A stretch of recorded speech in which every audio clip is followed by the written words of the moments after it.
যখন সব কিছু সহ্য করা যায়, সব কষ্ট সহ্য করা যায়, তখন কেউ পাশে আসুক, কেউ যদি আপনাকে কষ্ট দিয়ে থাকে, তাহলে আপনি কিছু মনে করবেন না। কারণ পৃথিবীর মধ্যে সবচেয়ে কঠিন কাজ হচ্ছে আপনি নিজেকে অন্যের মতন করে সাজানো।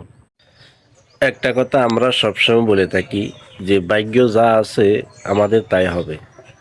অথচ কখনো কখনো আমাদের জীবনটাকে নষ্ট করার জন্য একজন ভুল মানুষ আমাদের জন্য কিন্তু পৃথিবীর মধ্যে একটা কথা সবসময় মনে রাখবেন, আমরা মহান রবকে যতটুকু ভালোবাসি, যখন দেখবেন বাসার মধ্যে আপনার কোরআন শরীফ জমে আছে এবং কোরআন শরীফের উপরে ধুলাবালু জমে আছে, যখন আমরা পড়ালেখা করি তখন কিন্তু আমাদের একটা টার্গেট থাকে, আমাদের ক্লাসে যে বইগুলো আছে ওই বইগুলো যদি আমরা, নারীর নেশা চেয়ে জুয়ার নেশা কিন্তু অনেক ভালো। যদিও আমি এগুলাকে, মানুষের সবচেয়ে দামি উত্তম সম্পদ হলো তার চরিত্র।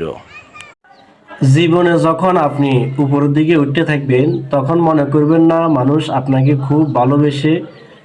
আমি ভবিষ্যৎ বলতে কবরস্থানকে বুঝি, কারণ এটাই আমার নিশ্চিত। প্রিয় দর্শক, আসসালামু আলাইকুম। বেঈমান কখনো কাঁদে না, আর স্বার্থপর কখনো তার দুটি জিনিস নিয়ে আপনি সবসময় থাকবেন। একটা হলো যে আপনি নিজেকে নিয়ে সবসময় হাসি খুশিতে থাকবেন।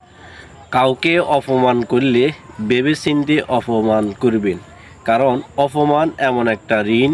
আমি আপনাকে বলছি, আমার একটা প্রশ্ন, ধরেন মানুষ পৃথিবীর মধ্যে কত বছর বেঁচে থাকে? ধরেন আপনার ফেস অথবা আইডি যদি ভালো যদি রাখতে চান, তাহলে আপনারা জীবনে কখনো মিউজিক ব্যবহার, আপনার ফেস অথবা আইডি যদি ভালো যদি রাখতে চান, তাহলে আপনারা জীবনে কখনো মিউজিক ব্যবহার, আমি ভবিষ্যৎ বলতে কবরস্থানকে বুঝি, কারণ এটাই আমার নিশ্চিত।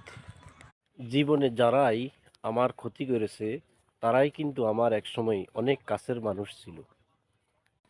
আল্লাহ হয় ন্যায় বিচারক, তার বিচার থেকে কেউ রক্ষা পাবে না।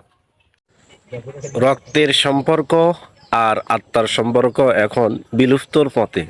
এখন শুধু সম্পর্ক, উত্তম আখলাকও হচ্ছে মানুষের আসল সুগন্ধ, যেটা মানুষ মৃত্যুর পরও, আল্লাহর ভয়ে তুমি যাহা কিছু ছেড়ে দিবে, নির্দ্বিধায় তুমি এটা মনে রাখো, আল্লাহ তাআলা, একজন মুসলিমের সফলতা হচ্ছে উত্তম মৃত্যু এবং রবের জান্নাত।